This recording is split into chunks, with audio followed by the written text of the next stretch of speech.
Mr. President, Mr. Secretary General, Your Excellencies, ladies and gentlemen, it is with a heavy heart that I address you today. Just before I left Ghana to attend this assembly, I learned of the terrorist attack that took place in Nairobi, Kenya. I was shocked and deeply saddened to hear of the many lives that were lost to those senseless and cowardly acts of violence. As the death toll increased, so too did my grief, knowing that each additional number symbolized one more human life. Those numbers symbolize individuals who may have been strangers to you or to me, but were of prime significance in the lives of the people who love parents, their children, their husbands, their wives, their friends, and their colleagues. Soon enough, I got word that one of the people massacred was a person who held significance in my life and in the lives of so many other Ghanaians. Kofi Awuno, a 78-year-old gentleman who had served his country loyally as a distinguished poet and professor, a former ambassador to Brazil and Cuba, and past chairman of our Council of States, a presidential advisory body. Professor Awuno had once even been our country's envoy to the United Nations. On this fateful day, however, Professor Awuno was in Nairobi to perform his poetry at a writers' conference. He had traveled there with his son, and they had decided before the day's schedule began to do what should have been one of the most ordinary and uneventful activities, to make a stop at the shopping mall. Unfortunately, what happened that day at the Westgate's premier shopping mall was anything but ordinary. Professor Awuno's life was taken away from him and those who loved him, just as the lives of dozens of others were taken away from them and their communities, each person with a unique story and with accomplishments or aspirations for which they will be remembered. Professor Awuno's son, though injured, was among the many who were lucky enough to escape the attack. It is a day they will never forget. They will carry the scars, physical and emotional, with them. And we who watch from a distance should never allow ourselves to forget, because we have also been irrevocably marked by this tragedy. Mr. President, when independence was upon us and our possibilities felt endless, the world saw how brightly Africa could shine. Then for decades that light was dimmed. There was a time when killing seemed almost commonplace in Africa. Indeed, there are still plenty of graves that remain unmarked. There was a time when the ruthlessness of dictators seemed to be the order of the day. For decades, the corruption, the greed, and the depravity of a few caused the suffering of an entire continent.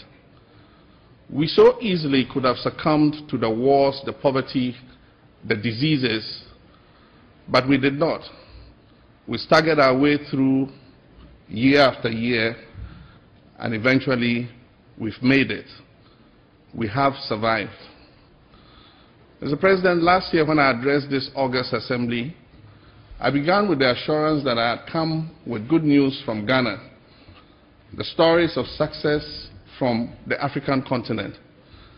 This year it gives me great pleasure to do the same, even on the heels of this dastardly terrorist attack, because I know that today's Africa will not be divided or deterred by the heinous crimes of those who wish to disrupt our progress. I know that our borders will no longer be used to undermine the brotherhood and sisterhood of our citizens. The days of massacres must remain in our past. Our rivers will no longer run red. Our children must be students now. We will no longer allow their childhoods to be stolen from them by those who wish to turn them into soldiers. Africa is standing tall, walking confidently towards political stability, walking confidently towards economic prosperity, walking proudly towards ethnic and religious harmony and coexistence. There is no place in today's Africa for hatred and intolerance and the murder of innocent people. Not anymore. Not ever again. So we will mourn our dead, we will console ourselves and each other through our grief. We cannot allow terror to defeat us. This must strengthen our resolve. Our stride will not be broken. Mr. President, last year on this stage, I also declared Ghana's resolve to be a beacon of peace and democracy in the West African sub-region.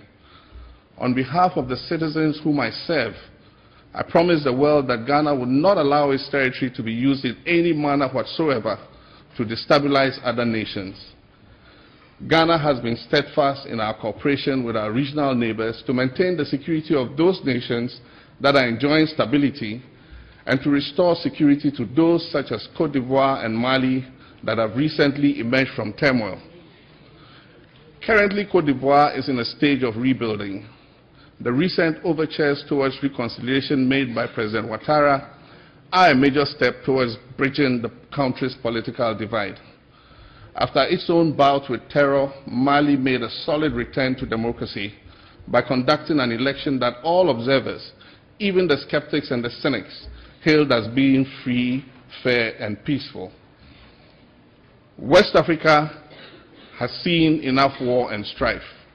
We want peace and security to persist in our sub-region. Ghana will continue to play its role in strengthening the economic community of West African states to make sure that it is able to meet this objective. Mr. President, with all that I have mentioned in this address, I'm sure it would not come as a surprise to anyone that Ghana enthusiastically threw its support behind the Arms Trade Treaty just adopted by the UN General Assembly. International trade in conventional arms and ammunition must be regulated. We like to make mention of how the world has become a global village, especially when speaking of technology, culture, and travel. The facility of that global village also exists for warmongers and terrorist groups as well. They are using it to recruit new members, to expand their cells, to create intercontinental networks, to obtain weapons and conceal their identities as well as their locations. If we are to fight back, we must also work cooperatively. Nations in the developed world must align themselves with nations in the developing world. We must form partnerships and work together. Ghana is prepared to do this.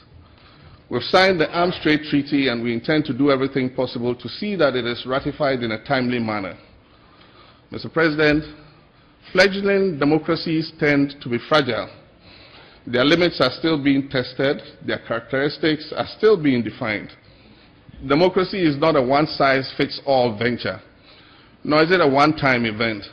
It is a system that takes decades to build, a process that pushes you towards a perfection you will never reach, but must continue trying nonetheless. This past year, the limits of Ghana's democracy were tested, and I'm proud to report that we passed with flying colors. The results of our recent elections were contested. Since our return to constitutional rule, Ghana has conducted 6 successive elections. These were the first results to be formally challenged and heard by the Supreme Court. What made this situation noteworthy was the reliance by all parties involved on the rule of law. The proceedings were televised for the sake of transparency. The verdicts were readily accepted, and there was not a single reported incident of violence. Ghana's victory is not an aberration. Other countries like Kenya have shared similar experiences. This indicates that the democratic institutions in Africa are growing stronger. It indicates that the balance of power in African countries is shifting from the authority of a sole individual to the more equitable process of properly designed systems. Strong institutions are the hallmark of every nation's stability. They are crucial tools in the fight for human rights. Mr. President, it is our intention to bring an end to youth unemployment. In Ghana today, we are about to launch the Youth Jobs and Enterprise Development Fund, a program that will provide young people with entrepreneurial skills and access to the funds needed to establish businesses of their own or expand existing ones, thereby creating new employment opportunities for themselves. 6 of the 10 fastest growing economies in the world today are on the African continent. However, this growth has not yet translated into sustainable employment opportunities. Over the course of the last decade, African economies created over 37 million wage-paying jobs, yet 63% of workers remain trapped in low-paying subsistence or self-employment endeavors.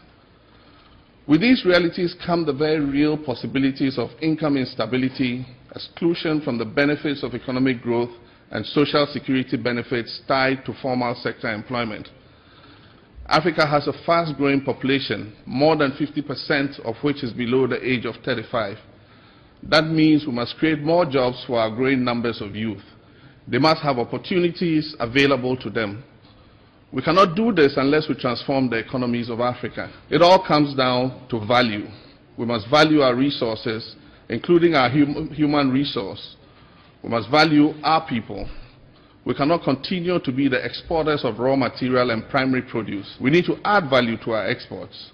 We cannot continue to export raw cocoa beans in Ghana. What we need to do instead is process more of these beans into value-added products.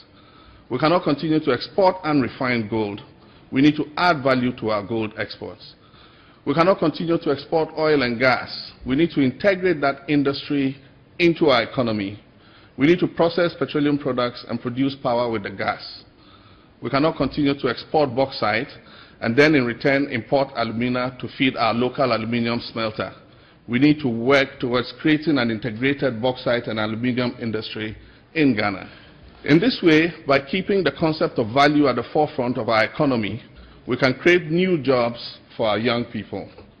We can do this with local and foreign investors who share our vision. Often the rest of the world wrongly assumes that we in Africa do not know our worth. We do.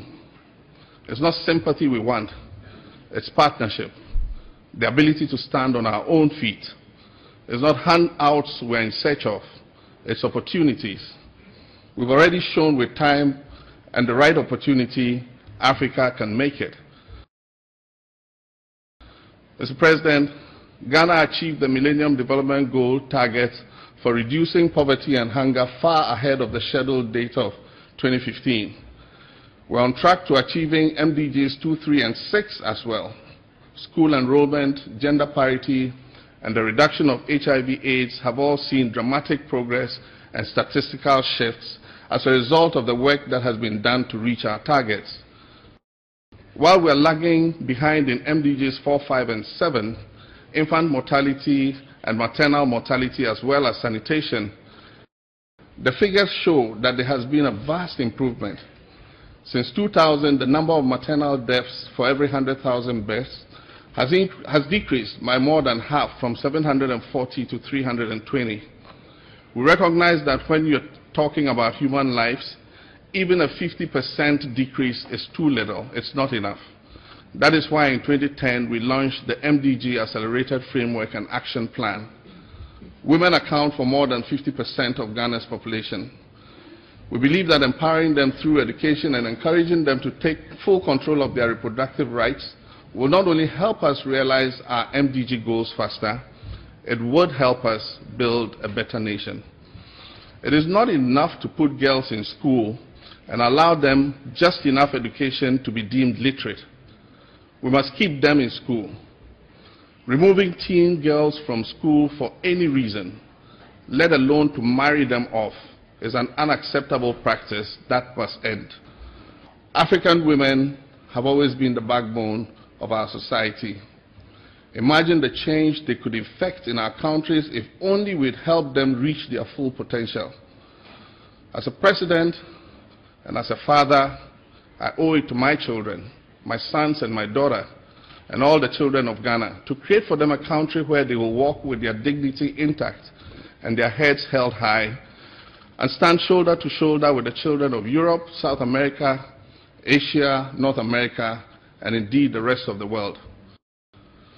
Mr. President, Ghana is encouraged by the new initiative to resolve the Israeli-Palestinian issue.